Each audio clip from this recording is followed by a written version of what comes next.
Millennial generation, trends in society, politics, economics, business, religious liberty, the Constitution, public policy, foreign policy, military policy, tensions in the Middle East, abortion, homosexuality, pornography, sexual ethics, media, technology, history, and America's godly heritage. We talk about anything that affects your faith, your family, or your freedom. So don't go anywhere, because Point of View starts right now.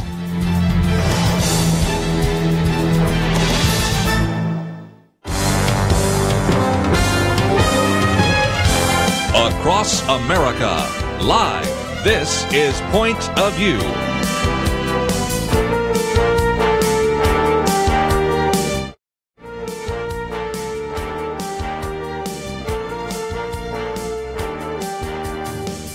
And now, Kerby Anderson. Thank you for joining me. You know that if you've listened to this program any length of time, we do spend some time talking about the origins question. We've spent time, for example, looking at evidence for intelligent design. We've talked about the creation-evolution controversy. We've done programs critiquing some of the issues related to theistic evolution. And, of course, we've also talked about Charles Darwin and Darwinism, and this is why I wanted to spend some time in this first hour today really talking about this book, Replacing Darwin. We'll get back into the news cycle a little bit later, but this is a fascinating book for those of us that have a scientific background, but even if you don't, I think you'll be able to follow it very easily. It is written by an individual that we've known about in the past. Dr. Nathaniel Jeanson is an individual that has a bachelor's degree in molecular biology from the University of Wisconsin, holds a PhD from Harvard University in cell and developmental biology. You may have remembered him being at the Institute for Creation Research, now at Answers in Genesis, and the author of this book, Replacing Darwin, The New Origin of Species. And there are some very fascinating results that have come from science, which once interpreted from, if you will, a biblical perspective, make a great deal of sense. But if you don't have that biblical perspective, what you end up with are a lot of anomalies, and so we'll get into that. But Nathaniel, thank you for joining us today here on Point of View. It's a real privilege to be on your show, Kerby. Thank you.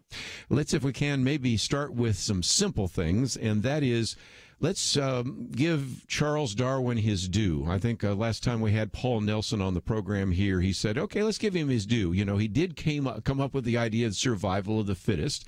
Charles Darwin knew nothing about the cell. He knew nothing about genetics, and so in some respects he was able to understand that. Now, we've talked about the fact that this whole idea of survival of the fittest might explain the, if you will, the survival of a species, but not the arrival of a species. But isn't it fair to say that Darwin worked with a little bit of scientific knowledge, but we just know so much more in the 21st century, don't we? Yes, and I would say he was very good at refuting an old, archaic view of creationism popular at that time. And I even use some of his arguments to this day to show, look, even scientifically, this doesn't make sense that God creates every species in its current location, no migration, that sort of thing. So I think he worked, and is bound by all of us, by his time and history, and worked with what he had and effectively refuted the opposing idea of his day, which to me doesn't match modern creationist ideas, and then swung the pendulum completely the other way, extended things very far, and came to dominate the scientific establishment that's present today. Let's, if we can, use a great illustration or a metaphor that you use, and that is a jigsaw puzzle, because whether you have a scientific background or not, I think everybody knows how to do a jigsaw puzzle. And you talk about the fact that the first thing you do is you find the edge pieces, at least most people do that anyway, and you use that as an illustration of this whole puzzle of trying to understand species and the whole question of the origin of species. Explain that, if you might. Yes. So maybe because I'm a nerd, I like to do jigsaw puzzles, and I have a very methodical way of going about doing it. And I look for the edge pieces first. And to me, the origin of species bears a lot of parallels to it. And if we think of species as a piece of the puzzle, and if you're Charles Darwin, what you're looking for is evidence that all these species are connected to one another. And so you can think of the evidences that he might have investigated as other pieces of this puzzle. And what he thought was he could connect all of life in one gigantic jigsaw puzzle as if they're all related in one gigantic family tree. The opposing view of his day was that, if you can think of it by analogy, that every species had some evidences surrounding it, but every species formed its own disconnected, isolated puzzle that has no genealogical relationship to anything else. So that there's thousands of individual solo puzzles, basically. So the analogy I make in the book is that Darwin tried to do this, first of all, with only a handful of pieces. If you think about the number of species that he knew in his day compared to what we know now, we've discovered hundreds of thousands of new species. Right. So there's hundreds of thousands of new pieces of this puzzle. And you think of, let's say there's 10 pieces of evidence for each species. You've got millions of pieces in this gigantic jigsaw puzzle that we're all trying to sort out. Darwin worked with 15%, and that's being generous. Some evolutionists would even say 1% of the evidence we have available today. He's trying to piece together this massive jigsaw puzzle, not knowing how big it is, not knowing the total number of pieces, not having but a fraction of the pieces, and then to me the edge pieces are really the types of evidences that set hard limits on what's connected, what's not, that set the framework. And to me, genetics is the field of science that frames this entire question, and that was completely unknown in his day. Well, let's see if we can focus on genetics. Now we'll get a little bit scientific, but I think everybody can follow it again. And that has to do with Gregor Mendel, because once you have the understanding, even the cursory understanding, of course, now we understand a lot more in terms of molecular biology, but once you understand that there is something that does tie all of life together, whether it's plants, animals, whether it's the simplest cell or the most complex organ on this planet, is DNA and the genetics. In that respect, Darwin was right, but now we know how much more complex everything is than Darwin knew in his day. True? Yes, and I want to back up a minute just to emphasize how important this field is. I was talking with some neighbors I had back in Texas when I was working for the Institute for Creation Research, and they said, so what research do you do? And I mentioned genetics. They said, what does genetics have to do with the creation evolution question? I said, well, everything. Here's the bottom line. Yeah. If we're talking about the origin of species, elephants, giraffes, zebras, well, how do we recognize these species? Well, by their features, or we'd say scientifically by their traits. Zebras by their stripes, giraffes by their long necks, elephants by their trunks. Well, why do we recognize species by their features? Because they pass on these features, or we'd say nowadays, they pass on the instructions for these features consistently from generation to generation. So there's a logical chain here. Species are defined by their features, their traits, but traits are defined by inheritance. Well, what defines inheritance? And that's a question Darwin would not have been able to answer in 1859. In fact, no one in the scientific community was able to answer that really until 100 years later. We take for granted DNA as the substance of heredity. That's where red hair and blue eyes and 10 fingers, 10 toes, all that's encoded for humans, as an example. That's where the elephant's trunk is encoded. But that understanding was absent from the scientific community for a century after Darwin wrote his book. So he took a gigantic risk when he wrote The Origin of Species. And I would say, yes, heredity is incredibly complex. Even more than that, Darwin had no access to the first semblance of heredity, the most important field of science on this question of the origin of species, because species are defined by their genetics, and he had no genetic data with which to work. Wow. We need to take a break. We will continue our conversation, and just to kind of drive home the point that Nathaniel was making, a number of years ago, as my father was getting older, I found one of his old biochemistry books, and I thought, I'll pull that out since I have a couple of degrees in science. And I finally turned to my dad and I said, this was written before we even knew the structure of DNA. This is before Watson and Crick. So for those of you younger people that learned this in biology, that I think just drives home the fact that it really wasn't until after World War II and into the 1950s we knew some of the things that we'll be talking about here today. We have a lot more to cover, and this is all part of this fascinating new book, Replacing Darwin, The New Origin of Species. I think you're going to enjoy the conversation, and we are privileged to have with us today Nathaniel Jeanson, and we'll continue our conversation with him right after these important messages.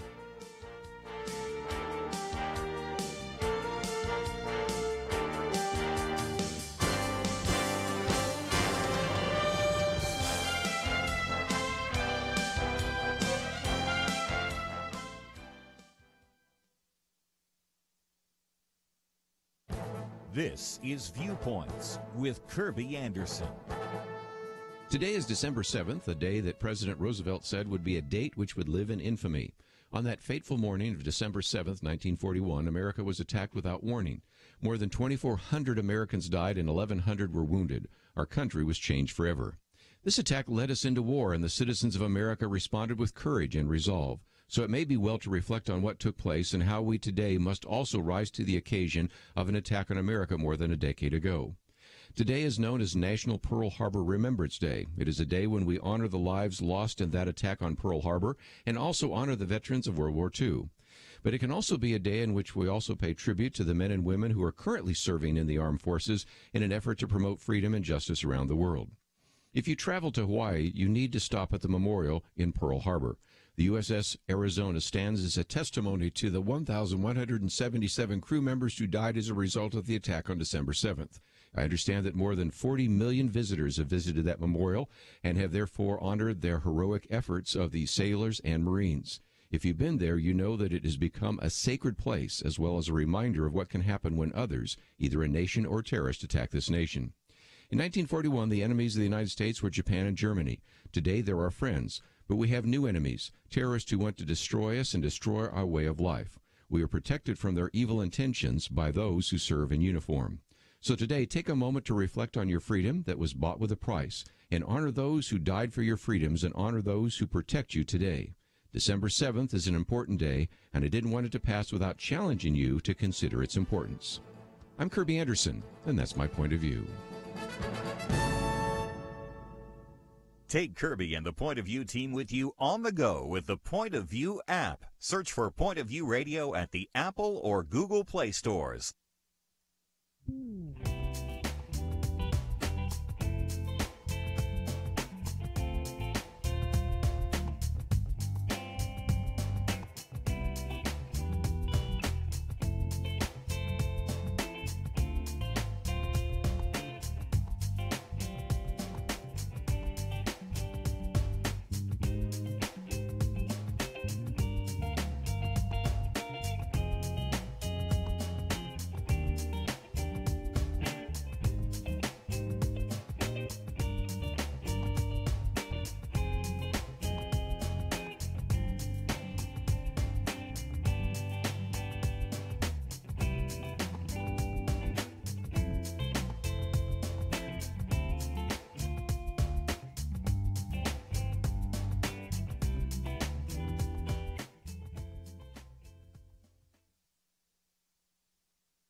You're listening to Point of View, your listener-supported source for truth. Privileged to have with us today Dr. Nathaniel Jeanson, and again, he is with Answers in Genesis, author of this book, Replacing Darwin, The New Origin of Species.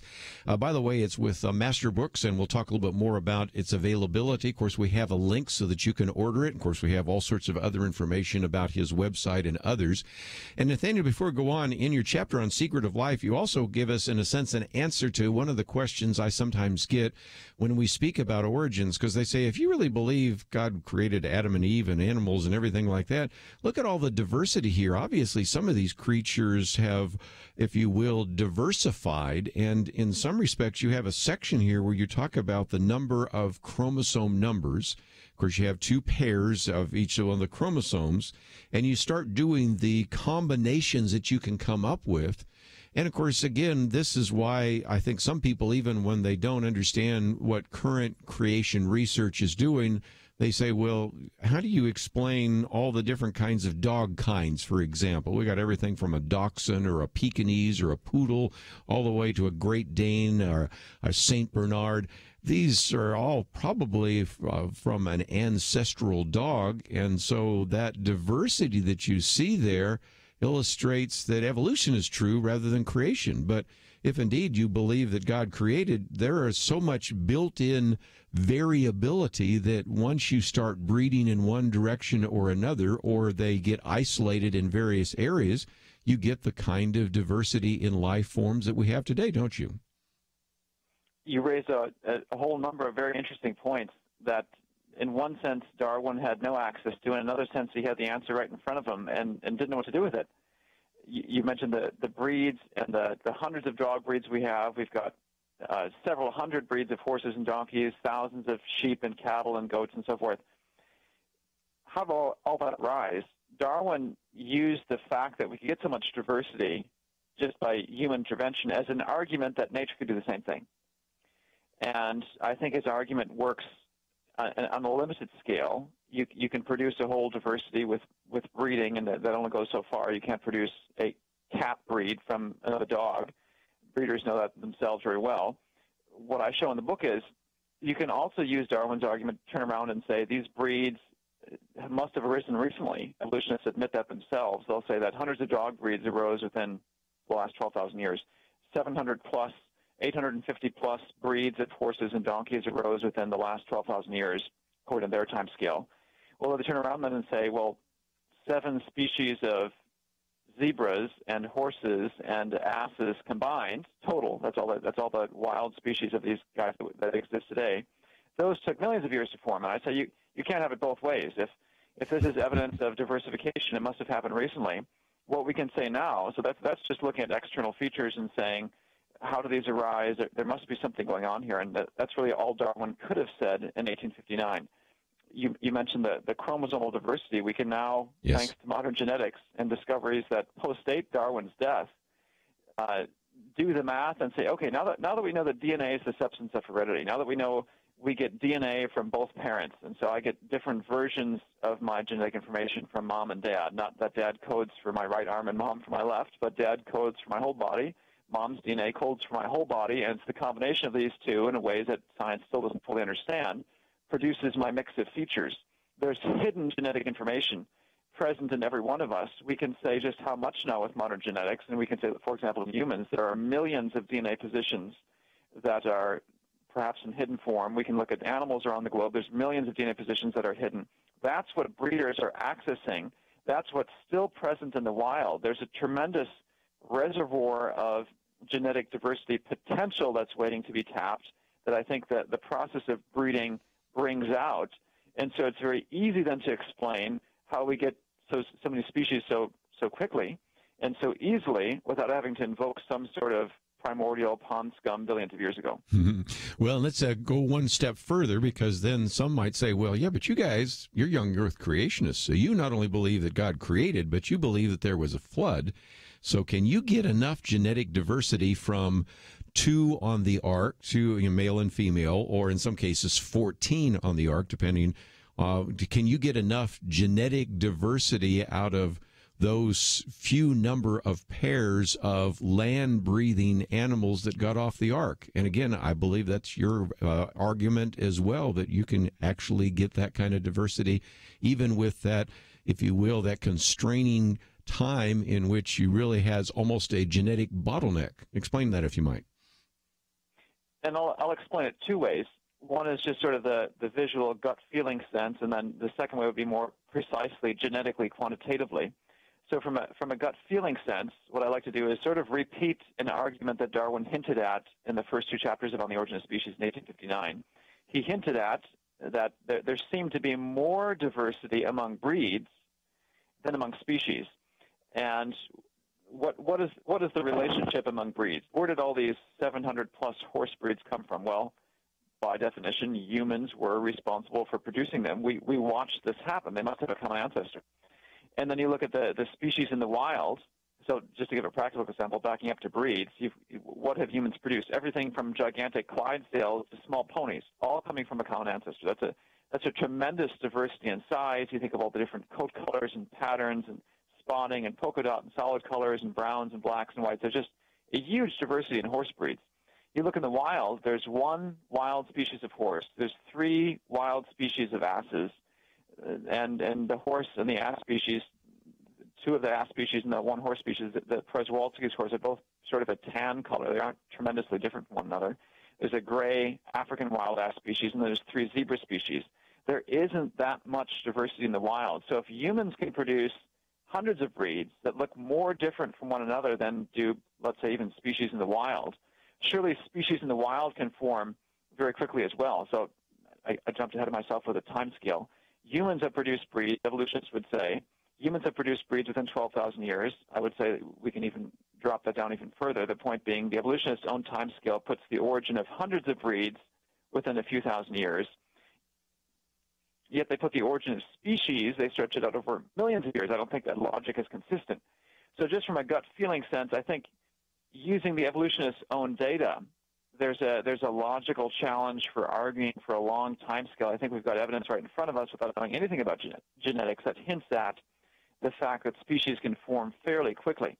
From a quantitative genetic perspective, I think the most important question is, where do the genetic differences come from? So if genetics ultimately encodes the stripes of the zebra, the color of the horse's coat, the size of the Clydesdale, the size of the pony, where does the genetic differences that encode these come from? Ultimately, evolutionists will say all of that is the result of genetic accidents, copying errors, that every generation there's, as the DNA is copied in sperm and egg, there are mistakes that happen, like typos in a sense. And so this process, which is very slow, and it's just a tiny fraction of all the DNA that happens each generation that gets copied. It takes millions of years then for all these DNA differences to accumulate. Well, if you have DNA differences encoded from the start, hardwired into these creatures from the beginning, and these creatures then being brought on board Noah's Ark, you can get species in a heartbeat. And this really, and I go through some of the technical details in the book, but it's basically just applying some of Mendel's genetics, which were discovered a few years after Darwin published the first edition of his book, taking Mendel's principles that genetic information can be hidden, doing the math, and you can get species in a heartbeat. In fact, I would say the evidence is so strong that the question really isn't anymore answering an objection to can species form quickly. It's why haven't more formed, if we now know that there's so much genetic potential still present in these creatures around the globe. And sometimes you'll have people say, well, if we're still evolving, why don't we have other apes evolving? Why don't we have other horses? All those kinds of things. And of course, I think your book answers that question as well. But we need to take a break. When we come back, we're going to get into some other aspects of this, because if you start looking at one part of DNA, it's called mitochondrial DNA, but don't get scared off by that. It's interesting because if you believe that these mutations have been taking place regularly over time, they don't necessarily fit, obviously, the evolutionary point of view, but many of them don't necessarily fit the young Earth creation view. I think I've already hinted at why maybe that would be the case. You had what's called a genetic bottleneck because of the flood of Noah. But we'll get back and get into that in a little bit more detail. If you find yourself saying, okay, this is a book I want to read, or this is a book I want to hand to my science-oriented student, child, grandchild, we have information, first of all, answersingenesis.org. We also have a link there so that you can find the book if you would like. It is a hardback, and also there it's available in Kindle. And if you can find it in your local bookstore, great. But I know sometimes on these kinds of books you would like to be able to get it, and we've made it very easy for you to do so. It is entitled Replacing Darwin, The New Origin of Species. And again, it is a book that I think you are going to find fascinating. It is published by Master Books. It's just come out, and I thought it would be something you would like to know more about, especially since we spend so much time talking about the creation-evolution debate. We'll continue our conversation with Dr. Nathaniel Jeanson right after these important messages. With the way things are going right now, there's got to be a source of truth somewhere. Eric lives in California, and he's listened to Point of View since he was a child hanging around his dad's auto shop in Nevada.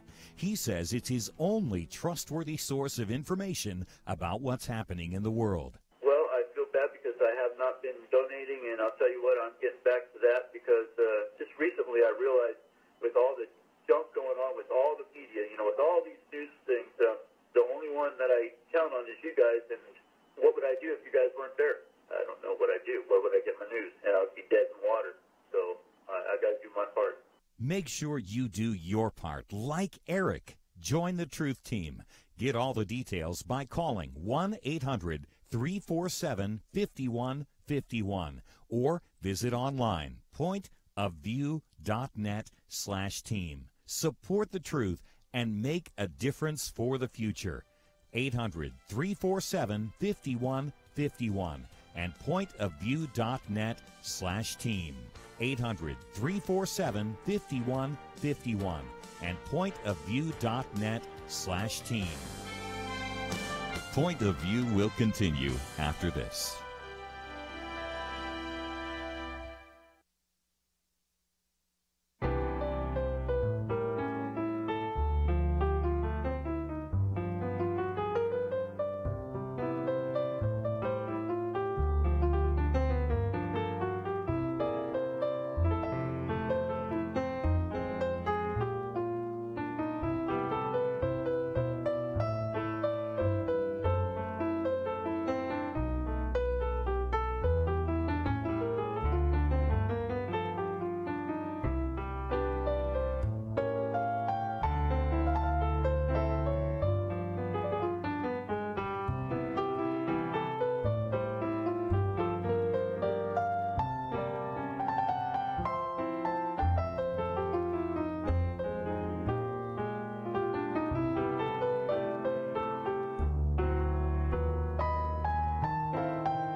You are listening to Point of View.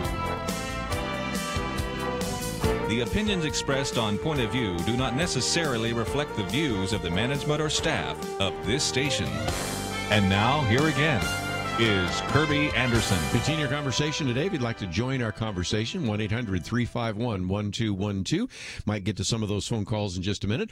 Our guest is Dr. Nathaniel Jeanson, and again, an individual with a PhD in cell and developmental biology from Harvard University, author of this book, Replacing Darwin, The New Origin of Species. Nathaniel, before we get back into the book, let's talk about the book for just a minute. About 330 pages, a hardback book, which is in some respects like a textbook, also sort of like a coffee table book. And one of the ways in which I think people will enjoy that is there's actually more than 40 pages of color pictures and photographs to help illustrate some of the points. And I appreciate the fact that Master's Book was willing to do that, because after all, that made it a little bit more of an expensive book. But you do that so that people, whether they have a really good scientific background or not, can see what you're talking about. They can see these, if you will, hybrids between horses and zebras or donkeys and zebras, the different kind of horse breeds, the geographical distribution of some of the animals you're talking about, as well as some of the basic molecular biology. So I think they've done you very well by producing a book that can be used in Christian universities, Christian high schools. It certainly can be something that I would want to put in the hands of a young person who's interested in science but wants to know how to begin to reconcile some of the data in genetics and molecular biology with what they read in the Bible. So I think they've done a very good job with that book. Yes, and we spent a long time, or probably spent a couple of years, writing and rewriting and trying to reach as wide an audience as possible. I really had three types of audiences in mind. I knew that there would be PhD colleagues of mine who had severe criticism. I wasn't necessarily writing for them. If I wrote for them, I'd probably reach 0.2% of the world. And I wanted to reach a broader audience, and I really was targeting a student or anyone who thinks evolution has settled this question.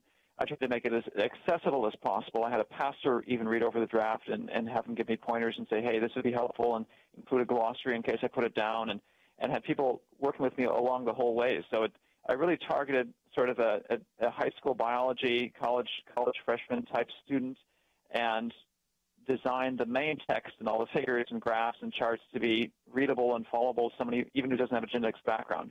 Yet put 30 pages of endnotes, knowing that this book will be going through the fire, so to speak, of all the evolutionists who disagree with me, and so it has to be able to withstand still that level of technical criticism. So tried to hit that accessible student audience while at the same time realizing it has to be defensible against some of the strongest, most technical critiques out there. Well, again, almost 20 pages just of endnotes, so again, people can go and check the resources and all of the rest. But let me get into something that will be slightly technical, but I think people can, again, follow it, and that is when we talk about DNA, of course, you have DNA in the cell. You also have DNA in the mitochondria, and that's called mitochondrial DNA. Now, I remember when I was in biology classes, I hate to admit it, that was 40 years ago, there were some that at that time were saying this is, and these DNA studies were able to show that evolution is true, because if indeed mutations have been taking place over time, you can actually put together, if you will, kind of a molecular evolutionary tree. When I first saw that, I said, okay, that's a pretty good argument for evolution. Let's see what kind of answers we have for it. Well, I didn't have to dig very long even back then to find out there were all sorts of exceptions to the rule. A good portion of your book is pointing out that if indeed you believe in an evolutionary time scale, so let's just assume we do for a minute, the number of mutations you would expect to happen over 1 million years, 10 million years, whatever it might be, should be this. But the difference between the predicted and the actual is way out of sync, isn't it? Yeah, I'm glad you brought up that time scale 40 years ago, because it really points to how these evolutionary ideas came to bear fruit. And historically, geology long precedes the field of modern genetics, so the time scale over which species are supposed to rise laid down many years ago, even before Darwin wrote his book. He's building on the geology of his day. So you have a time scale for when species are supposed to arise. The next thing that was discovered in the field of genetics was just the raw number of DNA sequence differences among these species. So now you've got two facts to deal with, the time scale and the number of DNA differences. At that point, the evolutionists say, well, okay, well, we can predict then how fast the DNA makes mistakes. They'd say, first of all, we have the time scale, we have with a number of differences. These all must have arisen by mutations, DNA copying errors. So with this time scale, with a number of differences, we can kind of go back and calculate how fast DNA should be mutating. And that's really a testable prediction that we haven't been able to evaluate until now, where we go in, and the way you test this then, practically, pragmatically, is you get the DNA sequence, let's say, of a mother and a daughter pair, or a grandmother, granddaughter, or two individuals where you have a known genealogical relationship. You could do this fairly easily then with individuals on farms that have a known pedigree, that sort of thing, where you know exactly how many generations separate these two individuals. So you get the DNA sequence, you count the number of differences, and that tells you then how many differences arise per generation. You can quickly convert that to DNA mutations per year. And what I show in the book is those predictions that the evolutionists made many years ago, knowing the time scale, knowing the number of DNA differences, that, okay, this is how fast DNA should be changing. We can look now and measure it and test this, and the predictions are way off. And what I put in the book, and the second step of this is say, well, what did these mutation rates actually match? Well, they actually match very tightly, I argue, for a number of species, the predictions of the 6,000-year time scale, which is part of the reason I titled the book Replacing Darwin instead of Rebutting Darwin, because to me this now is one of the pieces of evidence that takes us beyond just saying here's the problems of evolution. Here's an alternative, here's a more scientifically robust explanation for what we see that makes even more falsifiable predictions. It's a full-fledged scientific idea. It's not just God did it. It's we can take this to the lab and begin to understand more of the world around us on this basis.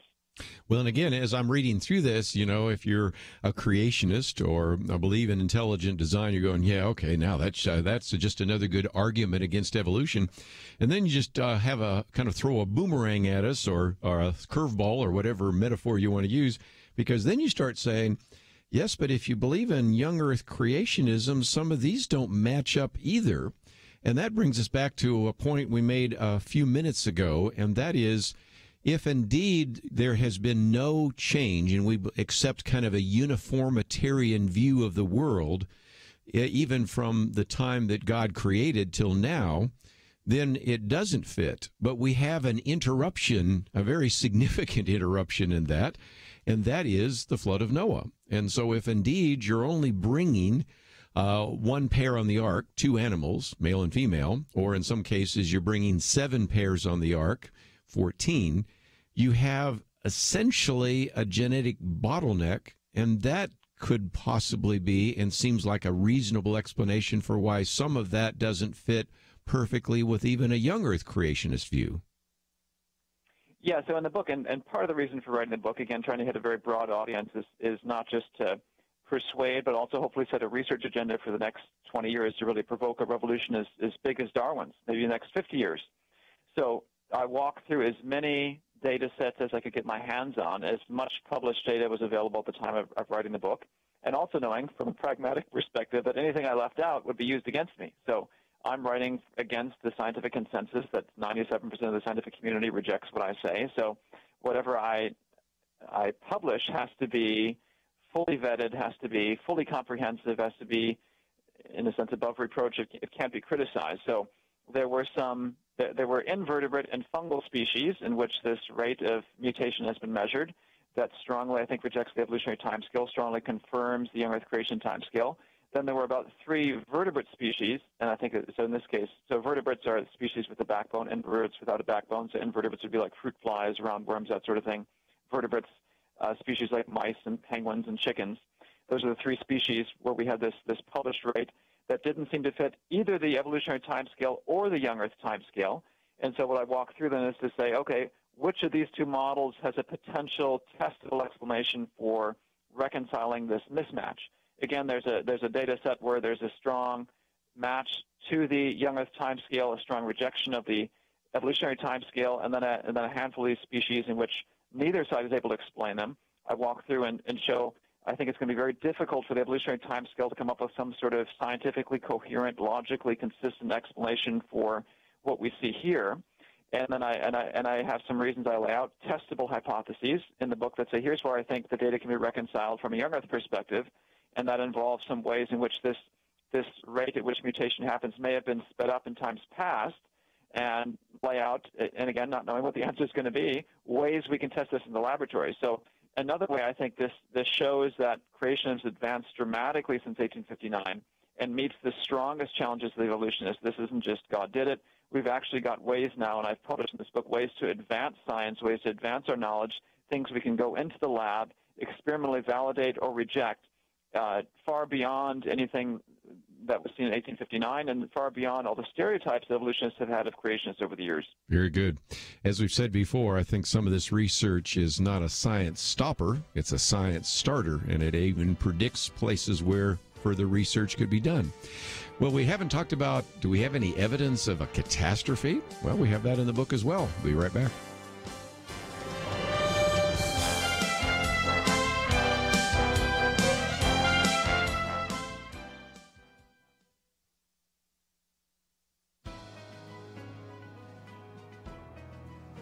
Welcome to the First Liberty Briefing. I'm Jeremy Dice. Most residents of Lehigh County, Pennsylvania probably have no idea what their county seal looks like. It has a cow, factories, a silo, an oil lamp set on 2 books, a courthouse, flags and bunting, and more. Recently, a federal district court reluctantly declared the seal unconstitutional because, centered in the background of it all, is a cross. According to the court's opinion, quote, the county has not legally compelled its citizens to practice and conform to Christianity, infringed on freedom of conscience, or created political conflict between the Christian church and other religious sects. Simply put, the county of Lehigh did not intend to establish religion or institute a county religion, unquote. And so the court concluded, quote, Lehigh County's seal is a passive symbol that does not coerce any citizen to practice or adhere to Christianity and does not establish a county religion. Thus, the seal does not violate the plain text of the Establishment Clause, nor does it establish a religion in the way the drafters of the First Amendment imagined. Higher courts, however, have delineated a different mechanism by which the court must determine whether the seal survives constitutional scrutiny. While the court may not fully agree with the test provided, the court must apply that test, unquote. Well, we can only hope an appeal will change that test. To learn how First Liberty is protecting religious liberty for all Americans, visit firstliberty.org. Students and teachers are being told that prayer, Bibles, and religion are illegal in public school, but that's not true. Learn the facts. Read your free Religious Liberty Protection Kit for students and teachers at firstliberty.org right now. Don't let anyone steal your freedom with bad information. Get your Religious Liberty Protection Kit for students and teachers at firstliberty.org. That's firstliberty.org.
Now, back to Point of View, your listener-supported source for truth. Back for a few more minutes. We have with us for just a few more minutes Dr. Nathaniel Jeanson. Again, he is the author of the book, Replacing Darwin, The New Origin of Species.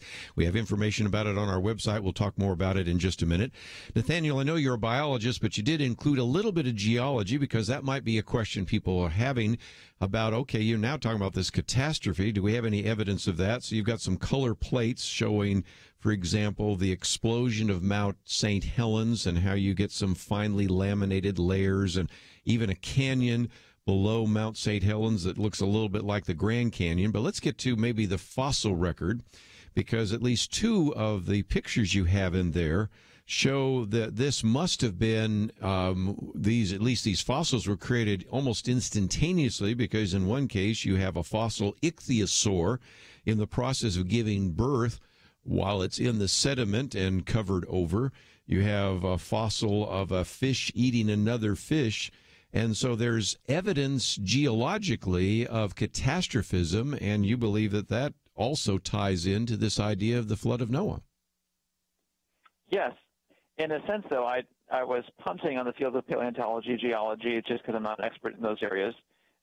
Sort of try to follow Darwin's pattern here, in which his book is basically biological, but builds on Charles Lyell's works and lets the geologists handle those sorts of things. And one of the things I wanted to do in the book, while not trying to argue the geologic case necessarily myself, is point people to the decades of young Earth creation research that's happened in geology and astronomy and paleontology that suggests, I think very strongly, that the Earth's surface looks like it's the result of a global flood within the recent past. And so you have these fossils that look like they require a catastrophic explanation. You have layers that span continents that seem to, it seems like a very big effect would seem to imply a very big, large, continent-wide cause. And have again, many references to the endnotes for people who want to dig deeper into where is this research published, what are the details of it. Don't try to give the details of it in any rigorous sense just because I'm not a geologist myself. But these ideas, I think, that are consistent with what I'm seeing in biology, and I would say perhaps the biggest implication of the book for this sort of debate, which I think is part of the larger age of the Earth debate, and one of the things I hope people gain from the book, not so much as here's a book that argues very strongly for the global flood origin of the Earth's surface. I think other books do that better than mine. I just wanted to point people to it. Is that now we have another field of science, genetics namely, that has to be added to this debate of the age of the Earth, and I think creates some strong scientific challenges for an ancient timescale, namely, as I understand it from my colleagues, in the geologic and astronomical realm, the timescales that lead to, or the evidences that lead to millions of years conclusions tend to be based on this assumption, I think you referred to it earlier, uniformitarianism, the present is the key of the past. We measure some rate of change in the present. We assume it's been largely constant for as long as this particular process has been going on. And young Earth creationists have typically questioned that, saying, well, a global flood by definition, if it's never going to happen again, happened once, according to Genesis 6 to 9, that's going to dramatically affect rates of change in times past. The present won't be the key of the past. We have to think differently. And what I show now in genetics is, well, if we apply that uniformitarian assumption to genetics, we get a very different timescale, 6,000-year timescale. So I think that raises and reopens this debate afresh to say, well, what assumptions can be used when? When can we use constant rates of change? When can't we? If we're going to use different rates of change in genetics, and that's what I've discussed at length in the book, is to say, okay, what are some of the potential evolutionary explanations for reconciling these, I would say, erroneous predictions with what we actually see? Can we slow down the rates of change to try to make these predictions match? Can we invoke natural selection? There has to be some sort of changing rate effectively to reconcile evolution with what we see. Well, if they're going to do that in the field of genetics, why can't young Earth creationists do that in the field of geology or in astronomy? So I think this presents then a whole new fertile ground for debate scientifically, and I walk through some lines of evidence saying here's where I think that the logical challenges lie, here's why I think the data are consistent with the young Earth scientifically, and here's the testable predictions that it makes going forward and how we can continue to evaluate this in the future. One of the other things I might just say is you don't claim to be a geologist, you don't claim to be a linguist either, but anybody that's watched, for example, one of the videos with Ken Ham, who's been on this program, or Bodie Hodge, who's been on this program, there are some questions raised as you look at your lineages genetically. Later on, of course, you have the confusion of the languages, and if you look at these language groups as well, isn't it interesting that once you start tying some of the languages to the lineages, and then you also tie it to conquest and the promotion of certain kind of languages, again, I'm not asking you to speak to that with any definitive argument, but it is kind of intriguing to see how that area of research might also begin to fit in with the biblical model, don't you think? Yes, and I held back some of what I've been working on from the book just to wait and see how things turn out. I have been working with a linguist for over a year now trying to see, okay, can we map the history of humanity in genetics on top of the history of humanity in linguistics? The short answer we got, and part of the reason for some of the conclusions I did put in the book, was Well, you can change your language. You can't change your genetics. Perhaps the most obvious example would be, that sort of finally hit me after we've been working on this for some time. You look at African Americans, let's say in the United States. They speak English, an Indo-European language family grouping, yet genetically they're obviously derived from Africa due, unfortunately, to the slave trade within the last few hundred years. So, and you see that around the globe today. You can easily learn a new language. You can't erase the history of your parentage in your DNA. And so those two maps, the short answer to that question is that they give a slightly different answer because you've got these profoundly different processes at play. But there is some overlap.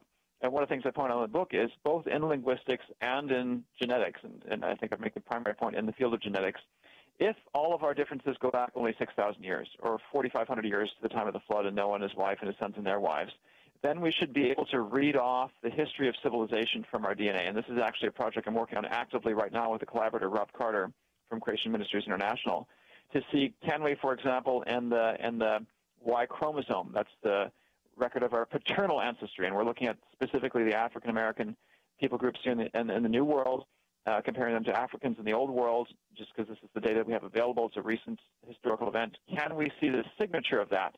If our genetic ancestry stretches back hundreds of thousands of years, as the evolutionists say, it would be very difficult to detect a signature because they think this is too recent. Whereas if our history stretches back only a few thousand years, you should be able to see a very firm, clear signal and be able to map it very precisely to historical date. And I think we've got good evidence for this. We haven't yet written up for publication work on some of the final details, but this is yet another example of here's how the young Earth creation model is advancing science, leading to new ways to investigate, approach questions, potentially to new discoveries that we can make. It's advancing science. It's not inhibiting it, and leading to whole new paradigms of research that I think, again, lead me to say it's time to replace Darwin, not just rebut him, but we've got something that goes way beyond what Darwin discovered and is driving us in a, I think, a very fascinating, new and exciting direction. Well, again, the book is entitled Replacing Darwin, The New Origin of Species. You may be able to find it in your local bookstore, so let me encourage you to do so. If not, of course, we have a link to answersingenesis.org. You can go to their store. Of course, we also have another link there as well in case you wanted to get a Kindle or anything. So, again, those are resources we want to put in your hands, and I hope that you might pass these on to a child or grandchild that's interested in biology but still struggling with how all that comes together. I think this would be just a great encouragement to them and even open up new avenues of research that they may want to pursue.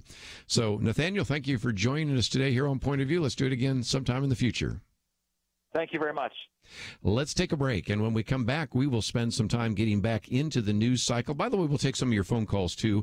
We wanted to give you a chance to hear from him, but if you have some comments or questions about what you've heard so far, 1-800-351-1212. We'll take those calls. Also have a lot of other things to talk about. We have a United States Senator stepping down, and what does that mean? We have all sorts of decisions about moving the embassy, so we've got a lot to talk about. We will do that right after these important messages. Modern life is go, go, go, and Point of View is absolutely ready to go with you. I dare say that most of us have access to either a smartphone or a tablet, maybe even a computer that is app-based. There's a new way to keep up with Kerby and the team, the free Point of View radio app. With quick links to listen to the program live, to keep up and share Kerby's meaty and insightful viewpoints, commentaries, read articles on issues we're talking about that impact you and your family. Did you know you can also watch the show? Yes, radio with cameras. You can access that through the app as well. There's a link to our action alerts, how to find us on the radio across the nation, ways to contact us, and so much more. Visit your app store, iTunes or Google Play. Search for the Point of View radio app. There's no reason not to take us with you. The free Point of View radio app, available now for Apple and Android devices. And when you get it loaded, there's one more button I'd like you to press, the one that says Donate Now. Join Truth Team 360. Support us financially as we support you with the truth that you need. Point of View will continue after this.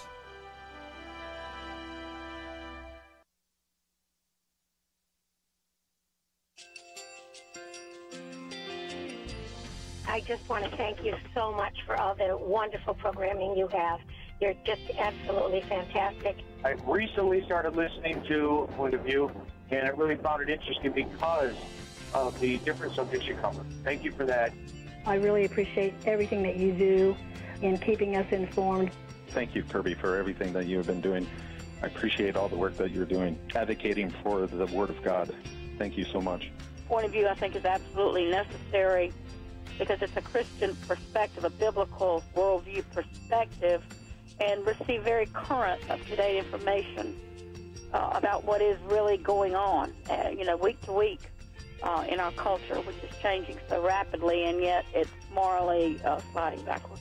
Yeah, I'm just, first of all, I thank you guys. Y'all's program is wonderful, and enjoy it every day. I learn so much every time I listen to it. Point of View Radio Talk Show.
Hi, this is Kerby Anderson. You know, each day we take on the tough issues and provide a biblical perspective to them. The topics we cover are wide-ranging.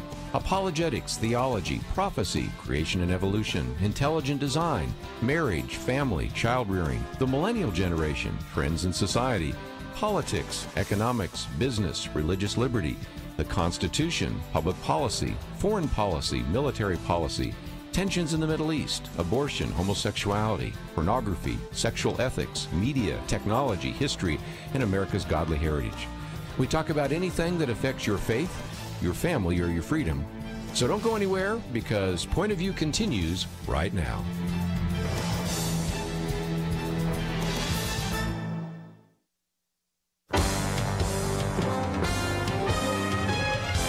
Across America, live. This is Point of View.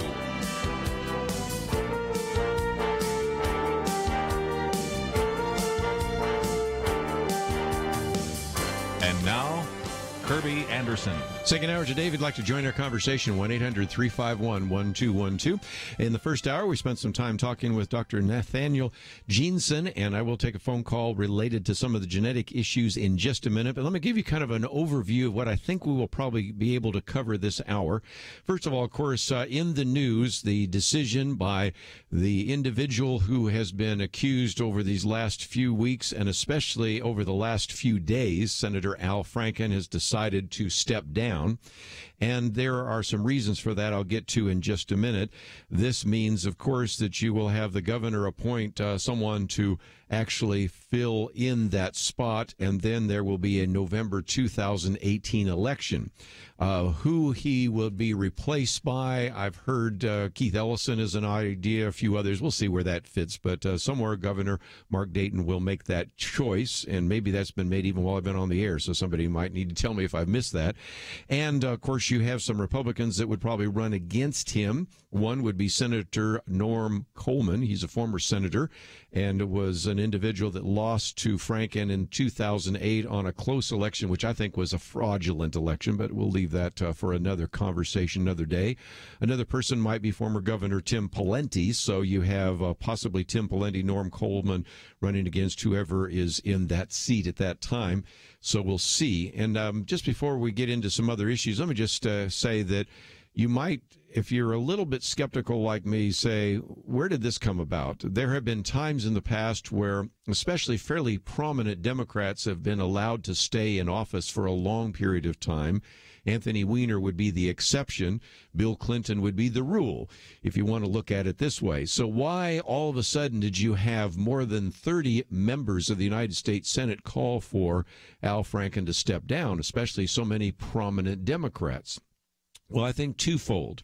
Number one, the world has changed. If you look at the cover of Time magazine, the person of the year is called the Silence Breakers. And we have seen that although we've had some others that have come out and filed applications and make various allegations about Bill Cosby and then later Harvey Weinstein, now it has been like a row of dominoes falling. And so in some respects, even though there might have been a tendency in the past to defend an individual who had these allegations in office, probably not. But if you think all of this simply has to do with the cover of Time magazine, you're not paying attention to an election that takes place next Tuesday. And it's also our thought that this is an attempt by clearing the decks of John Conyers and Al Franken to be able to say, well, then what about you Republicans? You have an individual where these allegations have been filed. And I think many Democrats, including many of us around the table, believe that it's quite possible that Roy Moore will actually win on Tuesday. And so this isn't to prevent his election, because that may already be a foregone conclusion looking at some of the poll numbers, but we'll see. But it might be a way to, if you will, hang some issues on the Republicans. So I think some of this has to do with the fact that we are in a new era, which I welcome. Anybody who has been engaged in any kind of predatory activity, any of these individuals that have been engaging in sexual harassment or abuse, I am grateful that there are people coming out and filing various kinds of lawsuits against them, filing various kinds of allegations, actually forcing some of them to leave positions of authority and power. But at the same time, I also believe some of this has to do with an election that's going to take place next Tuesday. We'll leave it at that. I'm going to spend some time in just a minute talking about what has been kind of the fallout of the decision announced by President Donald Trump to move the embassy from Tel Aviv to Jerusalem. And I have posted one article by David French. Might also, when we get into it, also quote from a very good piece that came out by Andrew McCarthy, which I might post tomorrow. So that's one. And I might also be quoting from Jim Dennison, who did a very good job today on the Dennison Forum talking about this. We will also get back into some of the scandal involving the FBI, and that would be Robert Mueller and this individual, Peter Strzok. And then I've also posted a piece here where the hue and cry that's come from mostly Democratic leaders about how if indeed we do implement tax reform, the title of this is People Will Die. And I really have to say we need to have some people kind of, as we like to say, chill out or, get some perspective here. We are talking about, at the most, a modest tax reform proposal that is not going to lead to economic Armageddon. And we can get into some of the reasons why there are so many people shouting from the housetops about something that, first of all, I think is going to have a significant but not a major impact on the economy. But let's go to the phones first and pick up some calls. We'll take this one related in particular to the issue of genetics, which we've talked about with Dr. Nathaniel Jeanson in the first hour. So we'll go to KNLB in California. And Kathy, thank you for joining us today here on Point of View. Yes, I was wondering, because I was listening to a creation program on this particular station, and they were talking about genetic mutations or corruptions every generation. So this is my question. Okay, you have a female that said that she was a male, and that they kept saying that she was going to give birth as a male. Then it turned out that she was a female. Then I heard another thing just recently that a woman had a uterus transplant, and she was able to give birth. Now then, a male starts out as a female until the genetic code tells otherwise. And then you have people who are being changed into a female. Are they trying to attempt to put a uterus in a male that was once a male that's now a female? I'm not suggesting or endorsing anything like that. I'm just asking. Yeah, I think you're asking a good question. Possible? Now, I think some of that is kind of National Enquirer stuff, but let's talk about what we do know so far. And since I'm coming up to a break, I'll go through these real quickly. My book on Christian ethics in plain language has a whole chapter on genetics, and I go through some of that. There have been attempts over time to, for example, use cloning so that two lesbian women, you could take an egg from one lesbian woman, an egg from another lesbian woman, fuse those together, and you would end up with an XX. So it would always be a girl that would be genetically related to both the women. Now, that's a theoretical possibility, but cloning has not worked well for human beings, but we have been able to clone animals, so there's always been the hope that that could take place. There's the possibility, yes, that you could possibly transplant a uterus, but you have to recognize all the biological controls, all the biochemical levels. It seems rather unlikely that something like that would happen.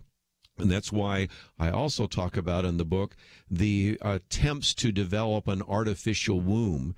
An artificial placenta has been the real problem because, first of all, they wanted to develop it for children neonatal, in terms of neonatology and those kinds of things that are born prematurely. But, of course, this would also give you the ability to not have to gestate the baby inside the womb. And so these are really bizarre kinds of scientific experiments and medical experiments being done, but you can see how people in the LGBT community are excited about that, especially because of the fact that they want to say that gender is just socially constructed. But still, biology is true and biology reigns, and we haven't gotten that far down the road yet. We'll be right back.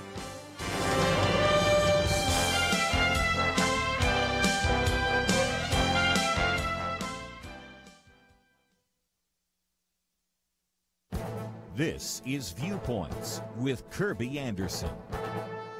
Today is December 7th, a day that President Roosevelt said would be a date which would live in infamy. On that fateful morning of December 7th, 1941, America was attacked without warning. More than 2,400 Americans died and 1,100 were wounded. Our country was changed forever. This attack led us into war, and the citizens of America responded with courage and resolve. So it may be well to reflect on what took place and how we today must also rise to the occasion of an attack on America more than a decade ago. Today is known as National Pearl Harbor Remembrance Day. It is a day when we honor the lives lost in that attack on Pearl Harbor and also honor the veterans of World War II.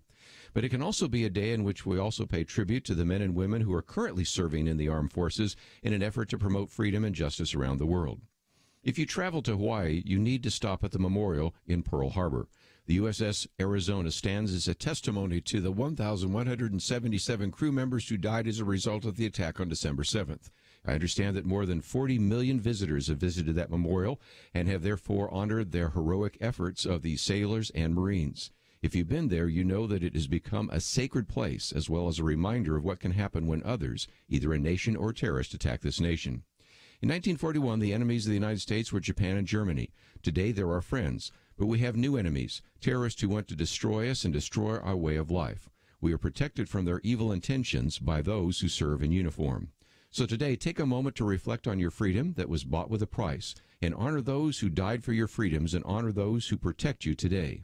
December 7th is an important day, and I didn't want it to pass without challenging you to consider its importance. I'm Kerby Anderson, and that's my point of view. Take Kerby and the Point of View team with you on the go with the Point of View app. Search for Point of View Radio at the Apple or Google Play stores.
You're listening to Point of View, your listener-supported source for truth. Back once again, I want to spend just a little bit of time talking about the decision that was announced by President Donald Trump to move the U.S. Embassy from Tel Aviv to Jerusalem. I mentioned it yesterday, and we had a number of people call in at different times, and if you wanted to do so again, I'm going to devote this segment to get into a couple more issues. Matter of fact, it's been interesting to see some of the response. Pastor Jack Graham, for example, put out a very nice video, which I was going to play, but there's some other pieces I want to read from here instead, in which he endorsed that and said there was a tremendous amount of celebration in Jerusalem over that action. But I've also posted at least one article by David French that you can read. Donald Trump strikes a blow against international anti-Semitism. And if I got a few minutes here, I might also talk about one by Andrew McCarthy. With Jerusalem move, Trump strikes at the psychological barrier. I'll get into that in just a minute. Let's start with some biblical ideas. First of all, we recognize that the only true lasting peace is going to come from Jesus Christ. Got that. Figured that out a long time ago. But nevertheless, in Psalm 122, we're supposed to pray for the peace of Jerusalem. And this is the epicenter. Who would have predicted, other than people looking at the Bible, that this very small country, about the size of New Jersey, and this one city, no larger than some of the smaller cities that you may even live nearby or in, would be the center of so much international focus. And if it weren't for the fact that we look at this from a biblical lens, I think some people would say, what is it about the Middle East that is the case? Now, again, the decision was announced by the president to actually move the embassy from Tel Aviv to Jerusalem. The argument is, well, this is going to take a long period of time. Not necessarily. We already have a consulate in Jerusalem. It would be quite easy to just simply remove the placard that says consulate and put embassy and make the consulate in Tel Aviv and have the ambassador move to Jerusalem, and you've done some of the actual work, but nevertheless, we'll see how that plays out.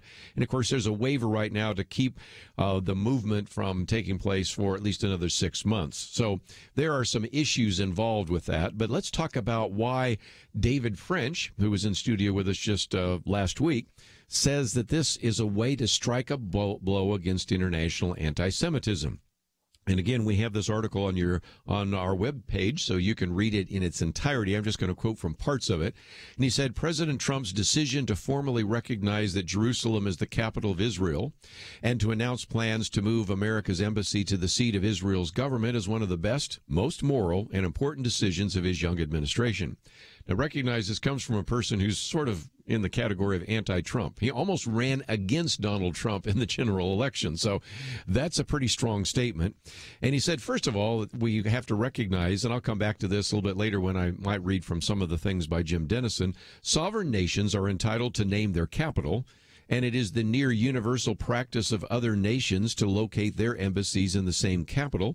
And there was a time not so long ago, well, I guess for me, because that goes back to the 1980s, when you did have countries that actually did have their embassies in Jerusalem, but that has certainly vanished for a long period of time. But the point is that he says that we're now going to be hearing from the so-called international community condemning America for recognizing reality, for treating Israel the way the world treats every other nation. And so David French says, why?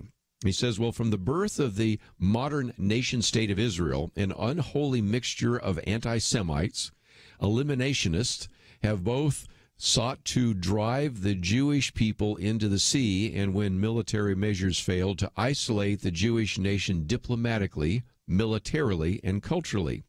Working through the United Nations and enabled by Soviet bloc and later European allies, these anti-Semites, he's pretty strong today, and eliminationists have waged unrelenting warfare against Israel.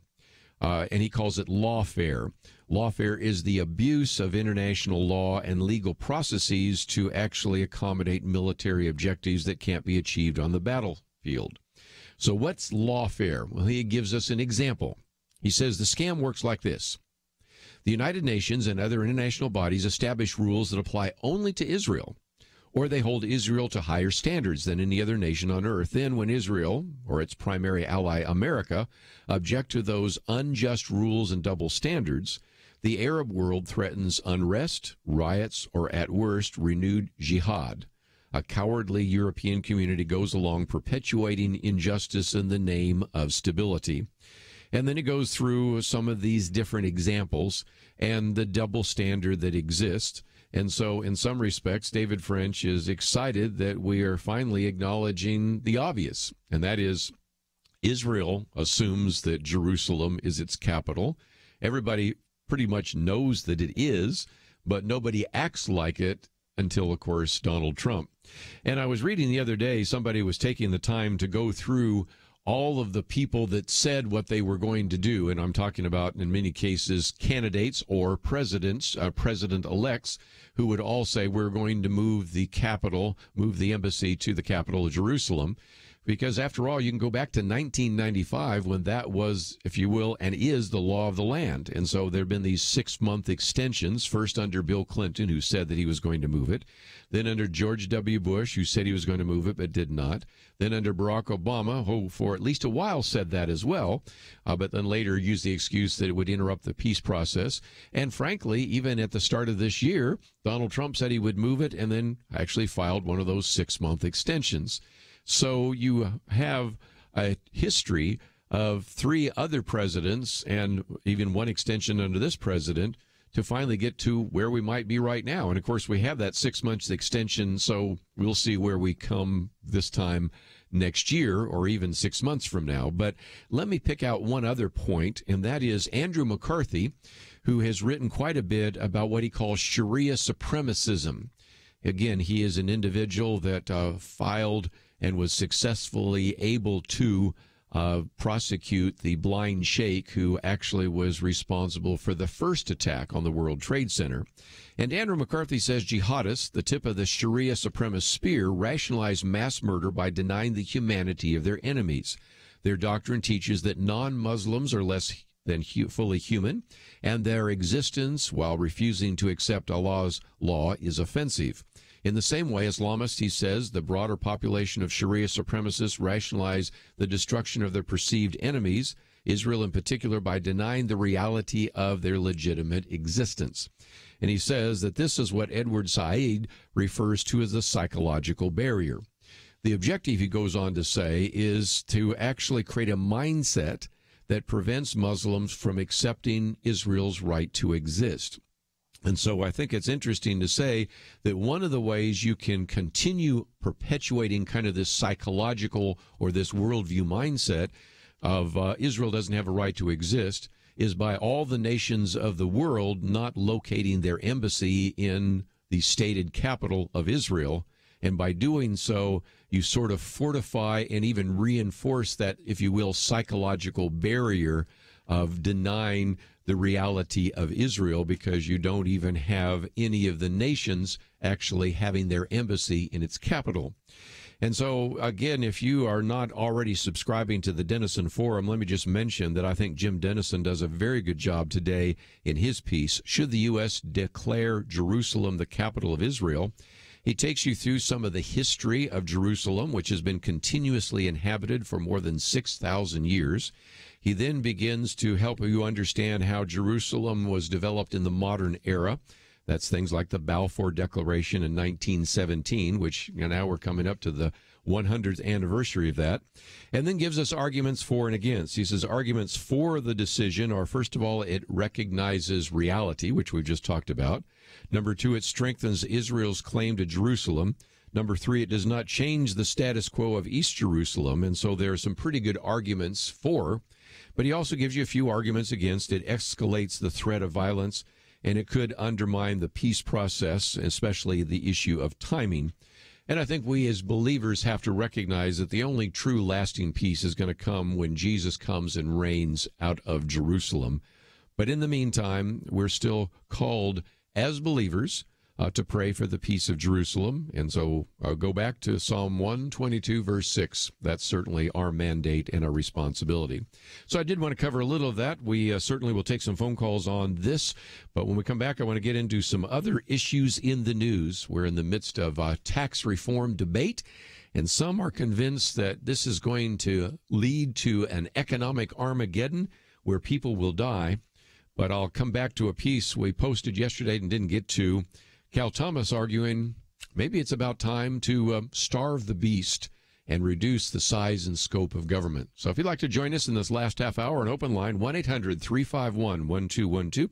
Put a lot of issues on the table, and I'll put a few more on, but I'll also take your phone calls. What are your thoughts about some of the things that are happening in the news? We'd love to hear from you. 1-800-351-1212. A U.S. Senator stepping down, tax reform, and a new embassy in Jerusalem. We'll be right back. Why should you become a partner with Point of View Radio? Because for decades, this team has made a significant difference in lives and communities across the nation. Because America is dying for lack of biblical wisdom about life and culture. You should give because your gift will make possible cutting-edge information on issues that matter, information you won't hear anywhere else. Why? Because your gift will change lives, because you'll influence our culture with biblical truth, and because you can make a difference for the future. Our nation needs a truth team very badly. Support Point of View Radio today at pointofview.net. Click on Join the Truth Team and choose your level of support. Pointofview.net or call 800-347-5151. 800-347-5151. Or mail that first donation to Point of View, Box 30, Dallas, Texas 75221. Box 30, Dallas 75221. Point of View will continue after this.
You are listening to Point of View.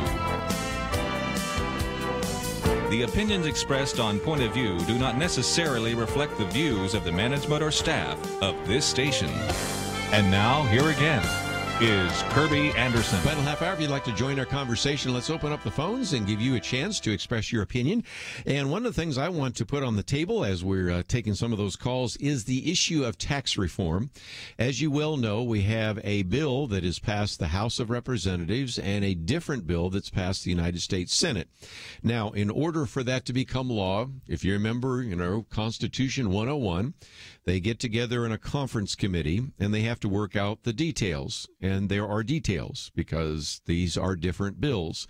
and I'll explain the differences in just a minute. But the bigger issue I want to focus on is the third article we've posted called People Will Die. And that is, if you will, picked out from some of the things that are being said by some of the Democratic leaders. Now, you've got to put this in some perspective. Let's just back away from all the partisan rancor for just a minute. There was a good piece that was done the other day by Eric Erickson. I thought of airing it and playing it, but he uses a word or two here. He gets going that I wouldn't use on family broadcast, and I didn't want to bleep him out, and I thought I can kind of summarize what he says by this. He says, I'm getting tired of the tribalism, because on the one hand, you have the Democrats that are actually making it sound like this tax reform package is Armageddon, and it's the end of the world, people are going to die, and all sorts of horrible things are going to take place, when there's no evidence of that.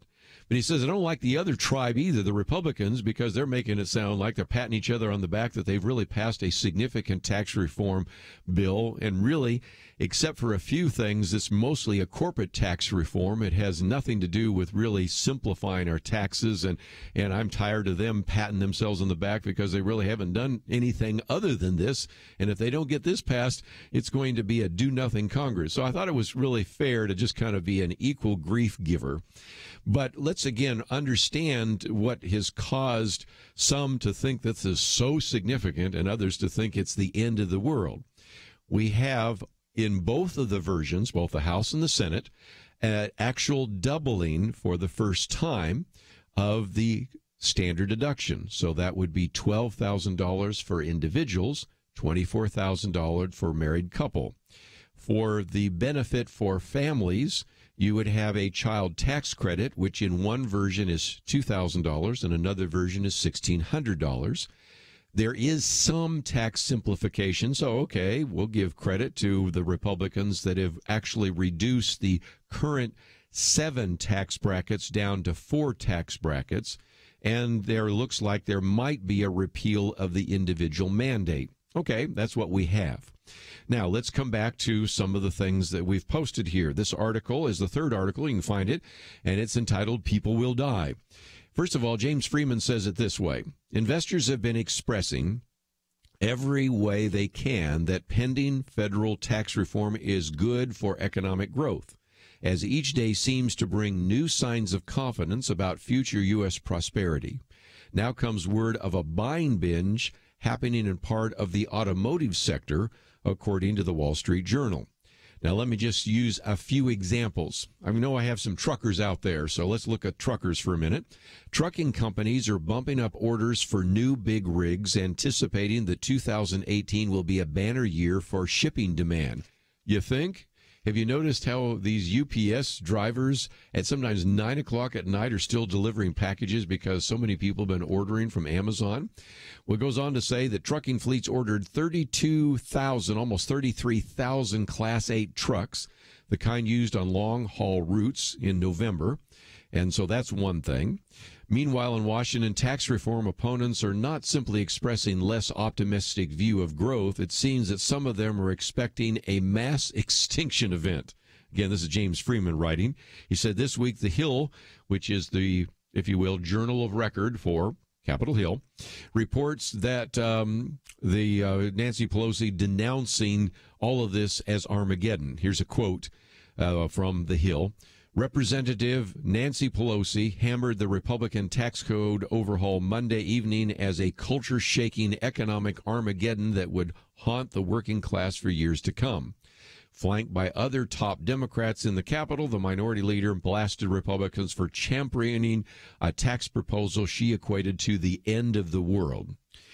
Now, she's not the only one, and here is where I start rolling my eyes a little bit, because one of the other people that James Freeman quotes from is Larry Summers. Now, Larry Summers has been an economic advisor for former President Barack Obama. He has been at one point the president of Harvard University, interestingly enough. And again, he isn't yet predicting the result of the House tax compromise will inspire a wrathful God to annihilate humanity. But he's more or less sticking with his prediction that some of humanity will be annihilated. Larry Summers writes that in the Washington Post, I suggest on Friday that it become clear that the tax bill will pass, thousands will die. In light of my sharp criticism of other economics claims regarding the legislation, some have asked whether my statement is well grounded. I think that it is, but this should be open to debate. Really? I mean, this is an individual that you should have a little bit more respect for in terms of his academic background. But again, he has all sorts of caveats in his prediction and all of the rest. But he does accept this idea that comes from the Congressional Budget Office that 13 million more people will choose not to enroll in government health plans. So the argument is that if an individual says, look, I can't afford this government-sponsored health care plan, and I'd rather go it alone or else find some other plan, the argument is that those people will die. Well, some people are saying, I can't afford it. And all the times we've seen individuals that have said, we would love to have some kind of catastrophic insurance, but the plans that the Obamacare exchanges or the Affordable Care Act exchanges provide are just so far out of my price range that I would rather not have insurance at all than trying to have to pay for insurance I know I would never use and would actually make it harder for me to recover from in the first place. So that's one of the big issues there. And I have the whole article there because you can read the quotes by Nancy Pelosi and Larry Summers and some of the rest. But I thought I would come back to a piece that we posted yesterday and never got to, and that's by Cal Thomas. Cal Thomas calls it starving the beast because he is convinced that, okay, we might need tax reform, but what we really need is government reform. He says one of the ways to kill a predatory animal is to deny its sustenance. The tax cut bill passed by the Senate, if it clears the conference with the House, President Trump signs it, may be the first steps towards starving the big government beast. And so he goes into some of the issues that are related to that, talks about Citizens Against Government Waste, who have been trying to eliminate waste and inefficiency in government. And you can say there are all sorts of ideas, but nobody's implementing those. It's not like we don't have those ideas, because later on in his piece, he says, just simply Google the phrase cut federal spending. And he says you will see dozens of suggestions, mostly liberal, and some Republican politicians don't want to embrace them because cutting spending would reduce their power over us. And he talks about two of those proposals. He says one comes from a website called Downsizing the Federal Government. It's a website designed to highlight where federal spending goes and how to reform each government department, which proposes shrinking every federal department by cutting the most harmful programs. And this study proposes specific cuts that would reduce federal spending by almost a quarter, and it would balance the budget in less than a decade. So one of those you can find in your own website, search Downsizing the Federal Government. Some of these programs do more harm than good, and they cost us. Eliminating them will not hurt individuals, but will actually allow us to get closer to balancing a budget. The other he mentions comes from the Heritage Foundation. And again, many of these are ones we've talked about before with Brian Riddell. He actually wrote it 7 years ago, and it includes empowering state and local governments by transferring programs and power out of Washington to governments closer to the people, consolidating duplicative programs, of which there are many, and privatizing the many programs that could be done better by the private sector, eliminating the outdated and unnecessary programs and the familiar elimination of waste, fraud, and abuse. So again, these are a couple of articles I wanted you to hear, but you're going to be hearing about how this is going to kill millions, people will die, and this is the end of the republic as we know it. We've heard this before when they talked about doing some things in terms of welfare reform, which actually tended to be very beneficial after they eventually were signed by President Bill Clinton. And so we will hear those again. But the biggest issue is not tax reform, as important as that might be. The bigger issue is starving the beast. Can we reduce the size and scope of government so that we don't continue to add to the federal deficits, the national debt that we're putting on the backs of our children and our grandchildren? Let's come back and take some phone calls. If you'd like to join us, 1-800-351-1212. We'll take those calls right after this.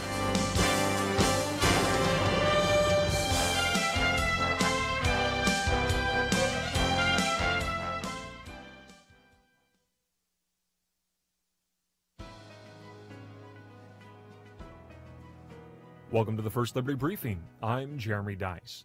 Most residents of Lehigh County, Pennsylvania probably have no idea what their county seal looks like. It has a cow, factories, a silo, an oil lamp set on 2 books, a courthouse, flags and bunting, and more.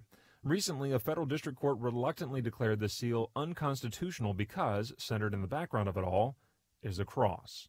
According to the court's opinion, quote, the county has not legally compelled its citizens to practice and conform to Christianity, infringed on freedom of conscience, or created political conflict between the Christian church and other religious sects.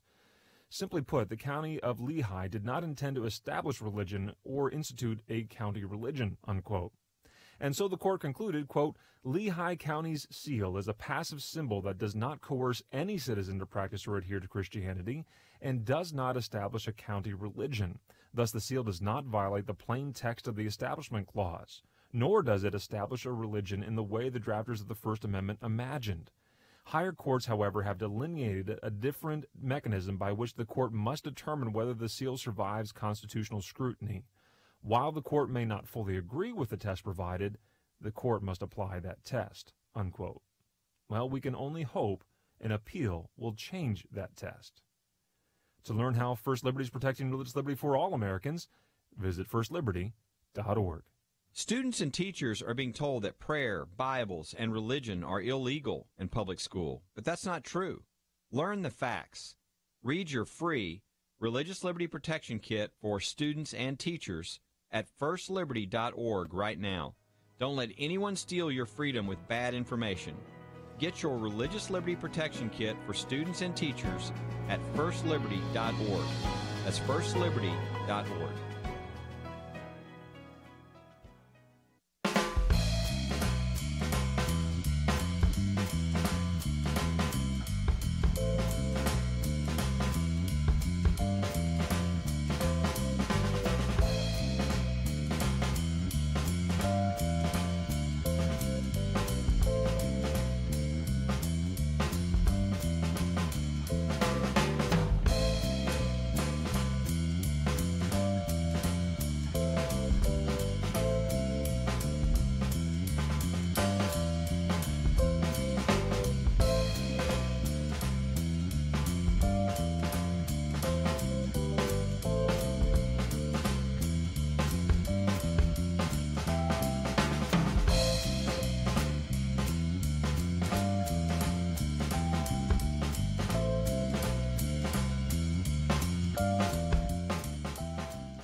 Now, back to Point of View, your listener-supported source for truth. And for a few more minutes, and let me just mention, tomorrow will be our Friday weekend edition. We'll get back into some of those issues. Kelly Shackelford was in the Supreme Court when he had a chance to hear the oral arguments on the case of Jack Phillips and Masterpiece Cake, and we'll get into all sorts of other topics that we will try to cover tomorrow on our website and on our broadcast. So feel free to visit the website and also to tune in to Point of View.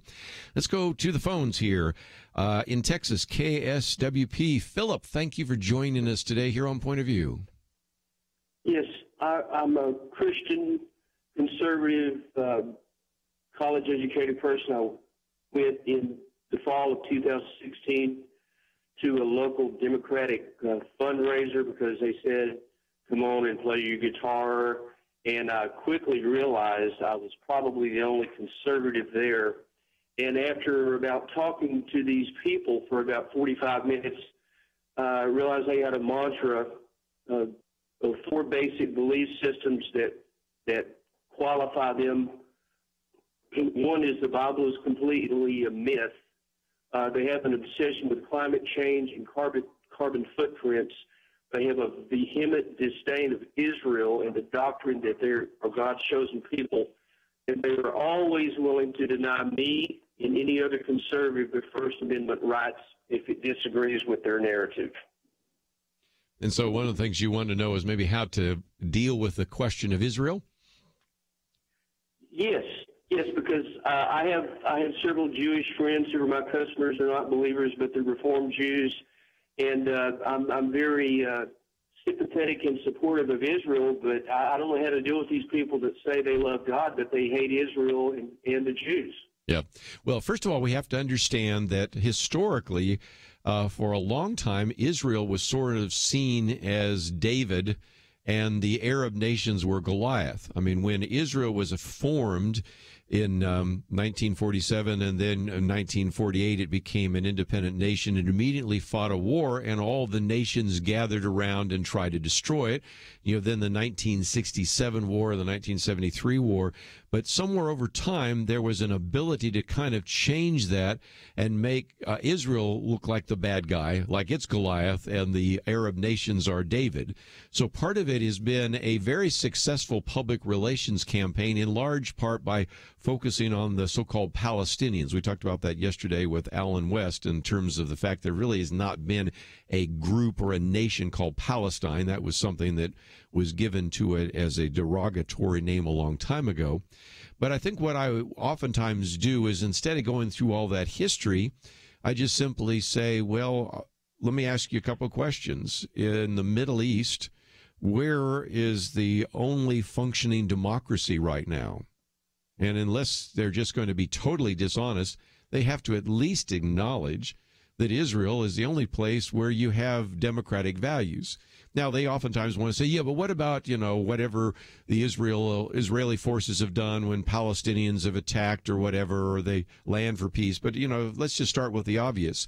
We have a lot of sympathy with Israel, not only because of our biblical convictions, both the Old and the New Testament, but also it is one of our few allies in that region. So if you don't want to argue it from the fact that Israel is God's chosen people, just from a sheer political, pragmatic foreign policy point of view, they're our friends.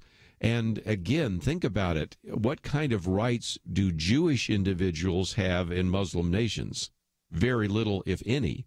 What rights do Arabs have in Israel? Well, they're able to vote and able to pull together coalitions and all sorts of things. There are representations for individuals in the Knesset. Nothing like that exists in any of these other countries that surround Israel. So oftentimes I try to drive them back to just recognizing that Israel is our friend, it's our ally. And even if you don't accept my biblical perspective, that I believe that the Jews are God's chosen people, just from a sheer foreign policy point of view and sheer political point of view, this is one of the few allies that the United States has in that region of the world, and that's why we need to support them. That's at least one way to begin to argue the case, don't you think? Yes, I do, and I have to notice that in the town that I live in, which is Nacogdoches, Texas, there will be some young Jewish people that will come over here to sell in retail during the holiday season, and they're from Israel, and they all seem to be bright, educated, and they're happy, and they love America. They say, wow, America is a fantastic place. You have so much freedom. And I have a few Muslim friends, and they don't seem to be happy that they're here. They want to change America into a Muslim culture. Right. And I said, well, why did you come here to usurp our freedom, to use the freedom of the Constitution to take away our right to life, liberty, and the pursuit of happiness? I think you've got some good points there. Again, you know, you look at the phenomenal success of the Jewish people as well. And we talked about this years ago. I need to get George Gilder back on the program because he's talked about the miracle of Israel. If you look at the number of patents that Israeli citizens have per capita, it's off the charts. If you look at Jewish people around the world in the diaspora, the number of Jewish people that have Nobel Prizes and have all sorts of other successful kinds of awards and credentials and things of that nature, you just have to say these are individuals who sometimes are persecuted, I think, because Satan's behind it, if I could be blunt about it, but also just because of the cultural anti-Semitism that is out there, but also just out of the jealousy. I mean, just look at the tremendous success of the nation of Israel, look at the success of the Jewish people, and then to look at all that and to come up with an anti-Semitic kind of mindset is really to just look at the evidence that this is God's chosen people, and God has maintained them. I can't find any Assyrians or Babylonians or Etruscans or all sorts of other individuals that existed at that time. But we still run into Jewish people all the time, about 18 million Jewish people in the world. And if nothing else, I think that's just one more argument for the biblical argument. But whether people want to accept the biblical argument or just the sheer political argument, I think I've tried to give you at least a few talking points. So, Philip, thanks for calling in today. Thank you. I will get back to some other issues, but that will have to happen tomorrow. Let me just mention that we will again have Penna Dexter, Kelly Shackelford here. I believe they will be joining me, and I think we have Foster Freeze on tomorrow, too. So we're going to have all sorts of people we're going to be hearing about. We're going to be hearing about what has been happening in this tax reform debate. We'll certainly hear directly from Kelly Shackelford about the oral arguments for Jack Phillips and Masterpiece Bakery and what that case will mean in terms of religious liberty. We'll get into maybe a little more to the discussion, which I didn't really get into today, about what is happening at the FBI and the IRS. Some of the concerns about some reckless partisan activity in some of the federal bureaucracies. So those were all topics we will focus on tomorrow, and you are welcome to join the conversation at that time.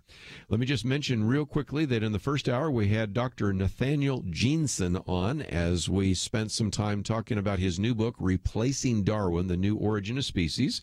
And so that is one. This is the anniversary of December 7th, 1941, which was the date that lives in infamy. So my commentary is about that today. And if you'd like to get my Viewpoints commentaries Monday through Friday and Penna Dexter's on Saturday, we've got a banner there you can click on and sign up and receive that in your inbox. So lots of material there.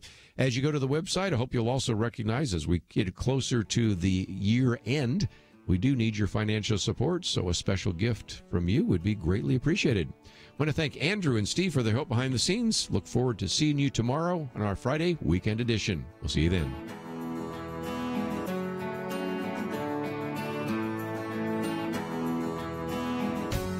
There are those who listen to Point of View while they're driving, and some can listen at home or at work. But here's the question. Where do you go where you cannot listen to Point of View? Well, if you have the app,